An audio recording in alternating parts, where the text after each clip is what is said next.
Hey there, Facebook friends and YouTube followers. Thank you for joining me today. My name is Melissa Crispell. I am the clinical training specialist for Perk Integrative Health. For those of you that are new to the group, Perk Integrative Health is the beautiful marriage of Perk Nutraceuticals and ELISA Act Biotechnologies, home of the LRA by ELISA Act Food and Chemical Sensitivity Test. Thank you for joining us. We have with us today Dr. Russell Jaffe, MD, PhD, and CCN, and he is the founder, the creator. He is the man behind Perk and ELISA Act. We thank you, Dr. Jaffe, for being here with us. And here we go. All right, thank you for joining us. We have Dr. Jaffe here with us. We're continuing a series that we've been running, a series of beverages, warm beverages that we want to start warm and wet to start our meals with regularly, not chunky. I learned that in this series. We're not starting with chunky. We've talked about tea. We've talked about the different types of tea preparation. We're going to move into coffee now. How many of us, raise your hand if you like coffee? All right. Dr. Jaffe, talk to us about the types of coffee that we should be looking at, and we'll make another interview and another video some other time and talk about the preparation. Well, from my point of view, you want the shade-grown, organic or biodynamic, whole beans, roasted the day they send them to you, or that they are freshly roasted. In fact, there are some people, if you really want to get the graduate version, where you get the green beans and you roast them the day you grind them. Oh, wow. Oh, yes, it's possible.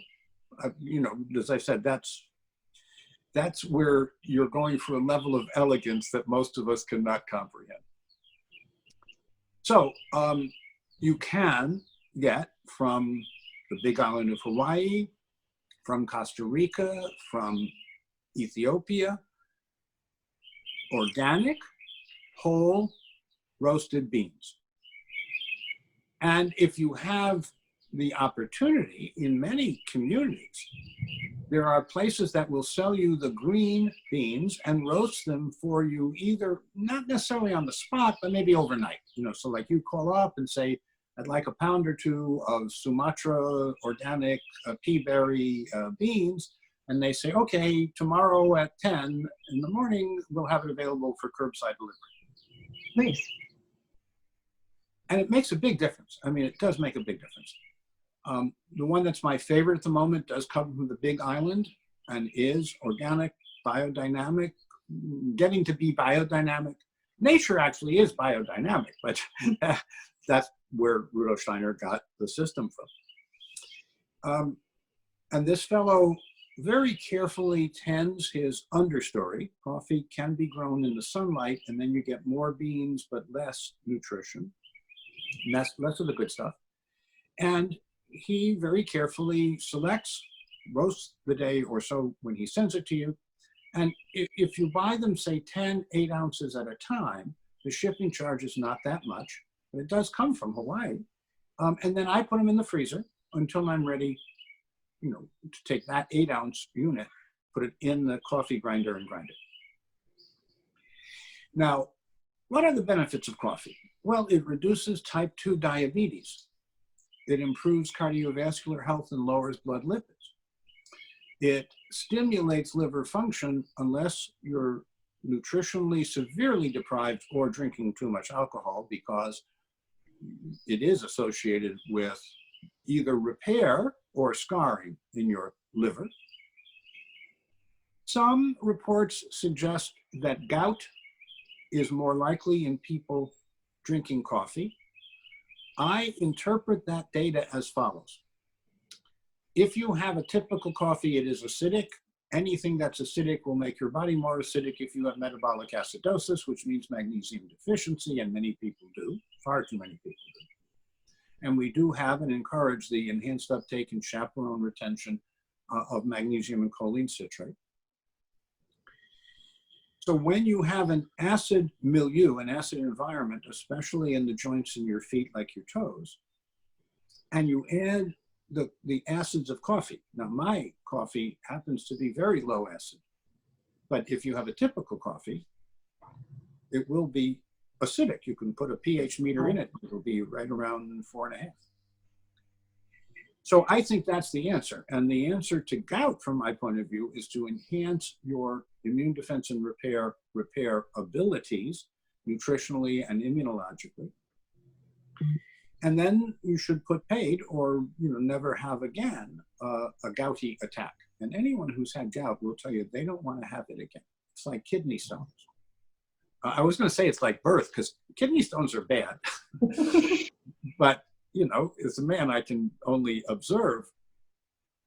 But most women will say that the most intense pain that they experienced was when their pelvis opened up wide enough for a child, a baby, an infant, to come out. It is amazing. And the aside, and I hope folks appreciate the humor of this, if men had to give birth, there wouldn't be any babies. Now, if you want to reduce bladder and pancreatic cancer, coffee is your friend, but it's got to be organic or biodynamic. If you want to reduce cardiovascular disease, it turns out that while coffee has caffeine, unless you're hypersensitive to the caffeine, in which case your heart will race and there'll be other signs like perspiration, and that means you and caffeine, you've had too much, and for some people that's not much. Know yourself. Get to know yourself. Know thyself. Many spiritual adepts and teachers have started by saying, well, do you know yourself? And the answer to that one usually is, oh, I think I'll think about that. No, I don't. And then they say, well, get started. And when you really know yourself well, I happen to be very caffeine tolerant. I find it helps me focus. I only drink it during certain hours. Sometimes I drink the whole pot, the whole, what's called French press, sometimes not. And I have friends, colleagues, who would say to me years ago, oh gosh, Russ, you're trying to live a more healthy life, a more spiritual life, a more tolerant life. How can you drink coffee? And my answer was very simple. I like a cup of coffee. Yeah. So for reasons that we always need more studies about, I can tell you that we do not restrict people from having a healthy cup of coffee. And if you want to look at the literature, there are lots of benefits in most people from drinking coffee. Now, I don't put any sweetener in. I'm sweet enough as I am. But I'm drinking a low acid coffee that is actually aromatic and full of polyphenolics and magnesium rich and some other essential nutrients as well, by choice.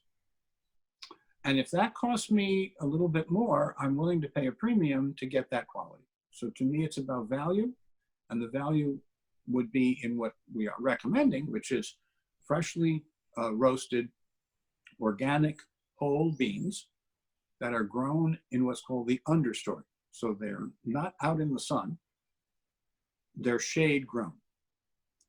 Now that's lower yield, which translates into more cost per pound, but the value, nutritional and other, and I think the taste value is certainly worth whatever the difference in cost is. Sure. I think a lot of people sacrifice or skimp on the front side in the brand or the type of coffee, and that drives that sugar addition because they're combating the taste of it versus really having a good coffee and just enjoying the flavor of the nature that's in the cup.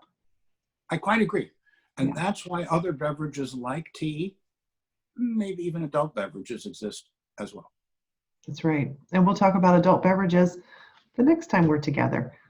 Thank you, Dr. Jaffe.